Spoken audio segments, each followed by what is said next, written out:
Hi viewers, welcome to ಖುಷ್ ಮನೆ multi creations. ನಾನು ಅಶ್ವಿನಿ ಪ್ರಸಾದ್. ಇವತ್ತು ಪಾಸ್ತಾ ಹೇಗೆ ಮಾಡೋದು ಅಂತ ನೋಡೋಣ. ಪಾಸ್ತಾಗೆ ಇಲ್ಲಿ ನಾನು ಯಾವುದೇ ಇನ್ಸ್ಟೆಂಟ್ ಮಸಾಲ ಆಗಲಿ, instant pasta masala, instant Maggi masala, instant ಸಾಸ್ಗಳು ಯಾವುದನ್ನು ಯೂಸ್ ಮಾಡ್ತೀರಾ, ಮನೆಯಲ್ಲೇ ಸಿಗೋವಂಥ ರೆಗ್ಯುಲರ್ ಆಗಿ ಯೂಸ್ ಮಾಡೋ ಇಂಗ್ರೀಡಿಯೆಂಟ್ಸ್ಗಳನ್ನೇ ಹಾಕಿ ಪಾಸ್ತಾನ ಟೇಸ್ಟಿಯಾಗಿ ಹೇಗೆ ಮಾಡ್ಕೊಳ್ಳೋದು ನೋಡೋಣ. ಈಗ ನಾನಿಲ್ಲಿ ಒಂದು ಬಾಣಲಿ ಇಟ್ಕೊಂಡು ಇದಕ್ಕೆ 3 ಗ್ಲಾಸಷ್ಟು ನೀರು ಹಾಕ್ಕೊಂಡಿದ್ದೀನಿ. ಯಾವಾಗಲೂ ಸ್ವಲ್ಪ ಜಾಸ್ತಿ ನೀರು ಹಾಕ್ಕೋಬೇಕು. ಪಾಸ್ತಾ ಎಷ್ಟು ತೊಗೊಂಡಿರ್ತೀವಿ ಅದಕ್ಕೆ ಡಬಲ್ ಅಷ್ಟು ಇಲ್ಲ ಇನ್ನೂ ಜಾಸ್ತಿನೇ ಹಾಕ್ಕೋಬೇಕು, ಕಮ್ಮಿ ಮಾತ್ರ ಹಾಕ್ಕೋಬಾರ್ದು. ನಾನು ಏನು ಹಾಕ್ಕೊಂಡಿದ್ದೀನಿ ನೀರು, ಇದು ಚೆನ್ನಾಗಿ ಒಂದು ಕುದಿ ಬರಬೇಕು. ಸುಮ್ಮನೆ ಬೆಚ್ಚಿಗೆ ಆಗಬಾರ್ದು, ಜಾಸ್ತಿನೇ ಒಂದು ಕುದಿ ಫುಲ್ಲು ಕಂಪ್ಲೀಟಾಗಿ ಒಂದು ಕುದಿ ಬರಬೇಕು. ಈಗ ಇದಕ್ಕೆ ನಾನು 1 ಟೀ ಸ್ಪೂನಷ್ಟು ಸಾಲ್ಟ್ ಹಾಕ್ಕೊಳ್ತಾ ಇದ್ದೀನಿ. ಸಾಲ್ಟ್ ನೋಡಿ ಹಾಕ್ಕೊಳ್ಳಿ. ನಾವು ಮತ್ತೆ ಪಾಸ್ತಾ ಮಸಾಲಾಗೂ ಹಾಕ್ಕೊಳ್ತೀವಿ. ಇಲ್ಲಿ ಸ್ವಲ್ಪ ಎಷ್ಟು ಬೇಕೋ ಅಷ್ಟು ನೋಡಿ ಹಾಕ್ಕೋಬೇಕು. ಮತ್ತು ಇದೇ ನೀರಿಗೆ ನಾನು 2 ಟೀ ಸ್ಪೂನಷ್ಟು ಎಣ್ಣೆ ಹಾಕ್ಕೊಳ್ತಾ ಇದ್ದೀನಿ. ಯಾವ ಆಯಿಲ್ ಬೇಕಾದರೂ ಹಾಕ್ಕೋಬೋದು, ಕುಕ್ಕಿಂಗ್ ಆಯಿಲು ಹಾಕ್ಕೊಂಡು ಇದನ್ನು ಕಂಪ್ಲೀಟಾಗಿ ಕಲಿಸ್ಕೋಬೇಕು. ಎಣ್ಣೆ ಹಾಕಿದ ತಕ್ಷಣ ಎಣ್ಣೆ ಒಂದೇ ಕಡೆಯೇ ನಿಂತ್ಕೊಳ್ಳುತ್ತೆ. ಸೊ ಅದನ್ನು ಕಂಪ್ಲೀಟಾಗಿ ಕಲಿಸ್ಕೋಬೇಕು ಒಂದು ಕುದಿ ಬರೋವರೆಗೂ. ಈಗ ನೋಡಿ ನೀರು ಚೆನ್ನಾಗಿ ಕುದೀತಾ ಇದೆ. ಈಗ ಮತ್ತೆ ಎಣ್ಣೆ ಹಾಕಿರೋದ್ರಿಂದ ಮತ್ತೆ ಇನ್ನೂ ಒಂದು ಸಲ ನಾನು ಇದನ್ನು ಚೆನ್ನಾಗಿ ಕಲಿಸ್ಕೊತಿದ್ದೀನಿ. ಈಗ ನಾನು ಏನು ತೊಗೊಂಡಿದ್ದೀನಿ ಪಾಸ್ತಾ, ಆ ಪಾಸ್ತಾನ ಇಲ್ಲಿ ಹಾಕ್ಕೊಳ್ತಿದ್ದೀನಿ. ನಿಮಗೆ ಪಾಸ್ತಾ ಇಲ್ಲಿ ಡಿಫ್ರೆಂಟ್ ಶೇಪ್ಸಲ್ಲಿ ಬರುತ್ತೆ, ಮೈದಾದಲ್ಲಿ ಬರುತ್ತೆ, ಗೋಧಿಯಲ್ಲೂ ಬರುತ್ತೆ. ಇನ್ಸ್ಟೆಂಟ್ ಪಾಸ್ತಾಗಳನ್ನ ಮನೆಯಲ್ಲೂ ಸಹ ಮಾಡ್ಕೋಬೋದು. ಪಾಸ್ತಾನ ನಾನು ನೆಕ್ಸ್ಟ್ ವೀಡಿಯೋಗಳಲ್ಲಿ ಹೇಗೆ ಮಾಡ್ಕೊಳ್ಳೋದು ಅಂತ ತೋರಿಸ್ಕೊಡ್ತೀನಿ. ಈಗ ನಾನು 1 ಕಪ್ ಪಾಸ್ತಾ ತೊಗೊಂಡಿದ್ದೆ. ಕುದೀತಿರೋ ನೀರಿಗೆ ಹಾಕಿ ನೋಡಿ ಇದನ್ನು ಚೆನ್ನಾಗಿ ಕಲಿಸ್ಕೊಳ್ತಾ ಇದ್ದೀನಿ. ಪಾಸ್ತಾ ನಮಗೆ ಬೇಗ ಬೆಂದೋಗುತ್ತೆ, ಬಟ್ ಹೇಗೆ ಬೇಯುತ್ತೆ ಅಂತ ತೋರಿಸ್ತೀನಿ ನೋಡಿ. ಅದನ್ನು ಕಟ್ ಮಾಡಿ ಈಗ ನೋಡಿ ಜಸ್ಟ್ 2 ಮಿನಿಟ್ಸ್ ಆಗಿದೆ. ಇನ್ನೂ ನನಗೆ ಗಟ್ಟಿಯಾಗೇ ಇದೆ. ಒಂದು ನೈಫ್ ತೊಗೊಂಡು ಹೀಗೆ ಕಟ್ ಮಾಡ್ಕೊಳ್ತಿದ್ದೀನಿ. ಕಟ್ ಆಗ್ತಿಲ್ಲ, ಇನ್ನು ಪಾಸ್ತಾ ಬೆಂದಿಲ್ಲ. ನೀವು ಅವಾಗವಾಗ ಬೇಕಾದರೆ ಅದು ಪಾಸ್ತಾ ಹೇಗೆ ಬೇಯುತ್ತೆ ಅಂತಲೂ ಗೊತ್ತಾಗುತ್ತೆ ನಿಮಗೆ. ಒಂದು ಸಲ ಮಾಡಿದ್ರೇ ಅದು ಯಾವ ಮೆಷರ್ಮೆಂಟಲ್ಲಿ ಬೆಂದಿದೆ ಅಂತ ಗೊತ್ತಾಗುತ್ತೆ ನೋಡಿ. ಈಗ ಮತ್ತೆ ಇನ್ನೊಂದು ಸಲ ಕ್ಲಿಯರಾಗಿ ತೋರಿಸ್ತಿದ್ದೀನಿ. ಈಗ ಒಂದು 5 ಮಿನಿಟ್ಸ್ ಆಗಿದೆ. ಈಗ ನೋಡಿ ಒಂದು ನೈಫ್ ತೊಗೊಂಡು ಹೀಗೆ ಕಟ್ ಮಾಡ್ಕೊಳ್ತಿದ್ದೀನಿ. ಪಾಸ್ತಾ ಎಷ್ಟು ಈಸಿಯಾಗಿ ಕಟ್ ಆಗ್ತಿದೆ. ಈಗ ನಿಮಗೆ ಸ್ಪೂನಲ್ಲೇ ಬೇಕಾದರೂ ಮಾಡ್ಕೋಬೋದು ನೀವು, ನೈಫಲ್ಲಿ ಅಲ್ದಿರ.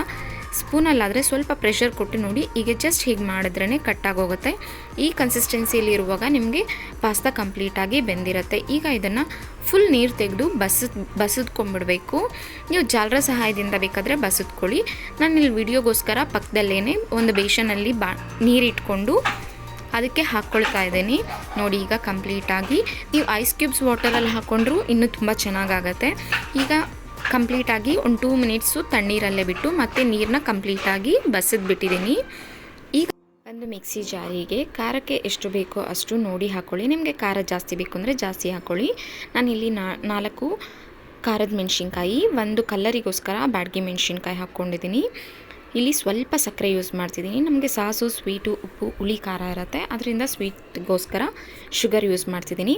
ನಾನಿಲ್ಲಿ 4 ಟೊಮೆಟೋನ ಕಟ್ ಮಾಡಿ ತೊಗೊಂಡಿದ್ದೀನಿ. ಟೊಮೆಟೋನ ಮೀಡಿಯಮ್ ಆಗಿ ಹಾಕಿದಷ್ಟು ನಿಮಗೆ ಟೇಸ್ಟ್ ಜಾಸ್ತಿ ಇರುತ್ತೆ. ಹುಳಿ ಆದರೂ ತೊಗೋಬೋದು, ಆ್ಯಪಲ್ ಆದರೂ ತೊಗೋಬೋದು. ಇದನ್ನು ಕಂಪ್ಲೀಟಾಗಿ ಮಿಕ್ಸಿಗೆ ನುಣ್ಣಗೆ ಗ್ರೈಂಡ್ ಮಾಡ್ಕೊಂಡಿದ್ದೀನಿ ನೋಡಿ. ಎಷ್ಟು ಚೆನ್ನಾಗಾಗಿದೆ. ಸೇಮ್ ಸಾಸ್ ಥರನೇ ಆಗಿದೆ. ಸಾಸ್ ಥರನೇ ಇರುತ್ತೆ ಟೇಸ್ಟು ಸಹ. ಈಗ ನೋಡಿ ಕಂಪ್ಲೀಟಾಗಿ ಇದು ಪೇಸ್ಟ್ ಆಗಿದೆ. ಇದನ್ನು ಒಂದು ಸೈಡಿಗೆ ತೆಗೆದಿಟ್ಕೊಂಡು ಈಗ ಮತ್ತೆ ಒಂದು ಕಡೆ ಬಾಣಲಿ ಇಟ್ಕೊಂಡಿದ್ದೀನಿ. ಈಗ ನಾವು ಒಗ್ಗರಣೆ ಹಾಕ್ಕೊಳ್ಳೋಣ. ಪಾಸ್ತಾಗೆ ಒಗ್ಗರಣೆಗೆ ಹಾಕ್ಕೊಳ್ಳಿಕ್ಕೆ ನಾನಿಲ್ಲಿ 4 ಟೇಬಲ್ ಸ್ಪೂನಷ್ಟು ಆಯಿಲ್ ಹಾಕ್ಕೊಳ್ತಾ ಇದ್ದೀನಿ. ನೀವು ಆಯಿಲ್ ಕಮ್ಮಿ ಹಾಕ್ಕೊಳ್ಳೋದಿದ್ರೆ ಹಾಕ್ಕೋಬೋದು. ಇಲ್ಲ ನಾನು ಸ್ವಲ್ಪ ಜಾಸ್ತಿ ಹಾಕ್ಕೊಳ್ತಿದ್ದೀನಿ. ವೆಜಿಟೇಬಲ್ಸ್ ಎಲ್ಲ ಆಯಿಲಲ್ಲೇ ಫ್ರೈ ಮಾಡ್ಕೋಬೇಕು, ಅದಕ್ಕೆ ಸ್ವಲ್ಪ ಜಾಸ್ತಿ ಹಾಕ್ಕೊಂಡಿದ್ದೀನಿ. ಈಗ ಆಯಿಲ್ ಬಿಸಿ ಆಗಿದೆ. ಬಿಸಿ ಆದಮೇಲೆ ಸ್ವಲ್ಪ ಬೆಳ್ಳುಳ್ಳಿನ ಕಟ್ ಮಾಡಿ ತೊಗೊಂಡಿದ್ದೀನಿ. ನಾನಿಲ್ಲಿ 5ರಿಂದ 6 ಎಸಳಷ್ಟು ಬೆಳ್ಳುಳ್ಳಿನ ಸಣ್ಣದಾಗಿ ಕಟ್ ಮಾಡಿ ತೊಗೊಂಡಿದ್ದೀನಿ. ಇದು ನಮಗೆ ಜಾಸ್ತಿ ಫ್ರೈ ಆಗೋದು ಬೇಡ, ಜಸ್ಟ್ ಒಂದು ಹಾಫ್ ಫ್ರೈ ಆದರೆ ಸಾಕು, ಅರ್ಧದಷ್ಟು ಫ್ರೈ ಆದರೆ ಸಾಕು, ಅದ್ರ ಮೇಲೆ ಜಾಸ್ತಿ ಬೇಡ. ಇದಕ್ಕೆ ನಾನು ಅರ್ಧ ಬೆಂದ ಆದಮೇಲೆ ಇದಕ್ಕೆ ನಾನು 2 ಈರುಳ್ಳಿನ ಸಣ್ಣದಾಗಿ ಉದ್ದುದ್ದಕ್ಕೆ ಹಚ್ಚಿ ಇಟ್ಕೊಂಡಿದ್ದೀನಿ. ನೀವು ಸಣ್ಣದಾಗಿ ಬೇಕಾದರೂ ಹಚ್ಕೋಬೋದು. ಇನ್ನೂ ಯಾರಾದರೂ ಫಸ್ಟ್ ಟೈಮ್ ನನ್ನ ಚಾನಲ್ನ ನೋಡ್ತಿದ್ರೆ ಪ್ಲೀಸ್ ಸಬ್ಸ್ಕ್ರೈಬ್ ಮಾಡಿ, ಬೆಲ್ ಐಕಾನ್ ಪ್ರೆಸ್ ಮಾಡಿ. ನಾನು ನೆಕ್ಸ್ಟ್ ಏನೇ ವಿಡಿಯೋ ಅಪ್ಲೋಡ್ ಮಾಡಿದ್ರು ನಿಮಗೆ ಫಸ್ಟ್ ನೋಟಿಫಿಕೇಷನ್ ಬರುತ್ತೆ. Thank you for the all subscribers. ಈಗ ಈರುಳ್ಳಿ ಕಂಪ್ಲೀಟ್ ಅಂದರೆ ಒಂದು 3/4 ಭಾಗದಷ್ಟು ಫ್ರೈ ಆಗಿದೆ. ಈಗ ಇದಕ್ಕೆ ನಾನು ಸಣ್ಣದಾಗಿ ಒಂದೇ ಒಂದು ಹಸಿಮೆಣ್ಸಿನ್ಕಾಯಿ ಹಾಕ್ಕೊಂಡಿದ್ದೀನಿ. ನಾವು ಆಲ್ರೆಡಿ ಟೊಮೆಟೋನ ಮಿಕ್ಸಿಗೆ ಹಾಕ್ಕೊಳ್ಳುವಾಗ್ಲೂ ಖಾರ ಹಾಕಿರೋದ್ರಿಂದ ಇಲ್ಲಿ ರುಚಿಗೆ ಎಷ್ಟು ಬೇಕೋ ಅಷ್ಟು ಹಸಿಮೆಣ್ಸಿನ್ಕಾಯಿನ ನೋಡಿ ಹಾಕ್ಕೊಳ್ಳಿ. ಇಲ್ಲ ನೀವು ಸ್ಕಿಪ್ ಸಹ ಮಾಡ್ಬೋದು, ಹಾಕ್ಕೊಂಡ್ರೆ ಟೇಸ್ಟ್ ಚೆನ್ನಾಗಿರುತ್ತೆ. ಈಗ ಇದಕ್ಕೆ ನಾನು ವೆಜಿಟೇಬಲ್ಸ್ ಹಾಕ್ಕೊಳ್ತಿದ್ದೀನಿ. ನೀವು ರಾಗಿ ತಿನ್ನೋ ಅಂಥ ಯಾವ ವೆಜಿಟೇಬಲ್ಸ್ ಬೇಕಾದರೂ ಹಾಕ್ಕೋಬೋದು, ಸೌತೆಕಾಯಿ ಬಿಟ್ಟು. ಈಗ ಇಲ್ಲಿ ನಾನು ಕ್ಯಾರೆಟು ಮತ್ತು ಒಂದು ಸ್ವಲ್ಪ ಬೀನ್ಸ್ನ ಸಣ್ಣದಾಗಿ ಕಟ್ ಮಾಡಿ ತೊಗೊಂಡಿದ್ದೀನಿ.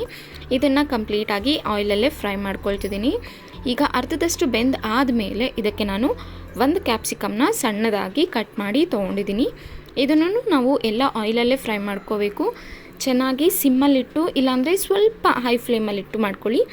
ತುಂಬ ಜೋರುರಿ ಇಟ್ಬಿಟ್ರೆ ನಿಮಗೆ ಬೇಗ ಸೀದೋಗಿಬಿಡತ್ತೆ, ಬೇಯೋದಿಲ್ಲ, ಒಳಗಡೆ ಎಲ್ಲ ಹಾಗೆ ಇರುತ್ತೆ. ಈಗ ಇದಕ್ಕೆ ಎಷ್ಟು ಬೇಕೋ ಅಷ್ಟು ಮಾತ್ರ ಸಾಲ್ಟ್ ಹಾಕ್ಕೋಬೇಕು, ಇಲ್ಲಾಂದರೆ ನಿಮಗೆ ಇದೆಲ್ಲ ಉಪ್ಪುಪ್ಪಾಗೋಗುತ್ತೆ.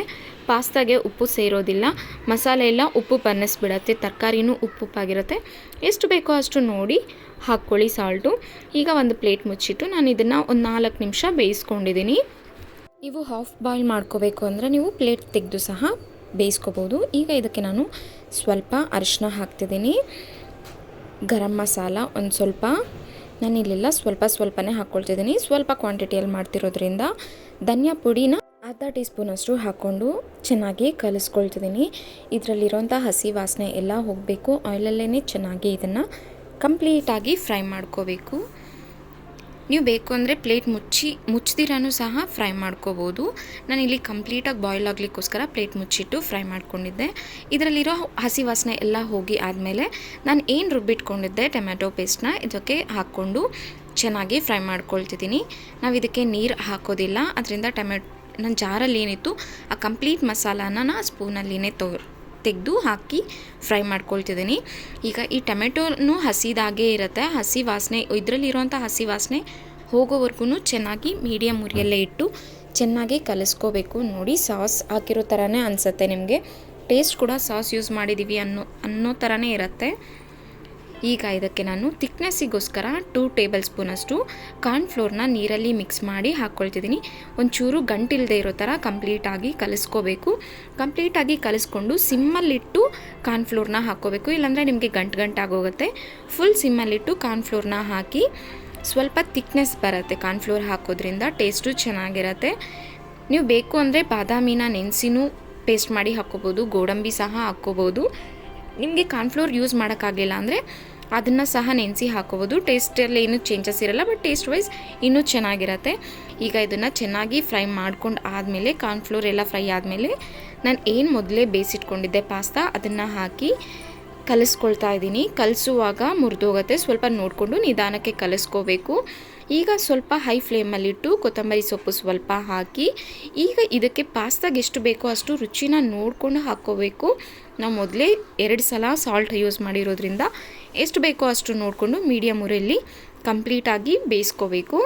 ಫ್ರೈ ಆದಮೇಲೆ ಒಂದು ಪ್ಲೇಟ್ಗೆ ಸರ್ವ್ ಮಾಡ್ಕೊಂಡಿದ್ದೀನಿ. ನೋಡಿ, ನಿಮಗೆ ಅಂಗಡಿಯಲ್ಲಿ ಸಿಗೋವಂಥ ಪಾಸ್ತಾ ಥರನೇ, ಹೋಟೆಲ್ಸಲ್ಲಿ ಸಿಗೋವಂಥ ಪಾಸ್ತಾಗಳ ಥರನೇ, ಸ್ಟ್ರೀಟ್ ಫುಡ್ ಪಾಸ್ತಾ ಥರನೇ ಇರುತ್ತೆ. ನೀವು ಮನೆಯಲ್ಲೇ ಈಸಿಯಾಗಿ ಮಾಡ್ಕೋಬೋದು. ಈ ರೆಸಿಪಿ ನಿಮಗೆ ಇಷ್ಟ ಆಗಿದ್ದರೆ ಲೈಕ್ ಮಾಡಿ, ಶೇರ್ ಮಾಡಿ, ಕಮೆಂಟ್ ಮಾಡಿ. ಈ ರೆಸಿಪಿನ ನೀವು ಒಂದು ಸಲ ಮನೇಲಿ ಟ್ರೈ ಮಾಡಿ ಹೇಗಿತ್ತು ಅಂತ ನಿಮ್ಮ ಎಕ್ಸ್ಪೀರಿಯನ್ಸ್ನ ಕಮೆಂಟ್ ಮೂಲಕ ತಿಳಿಸಿ. Thank you for the all subscribers and thank you for watching.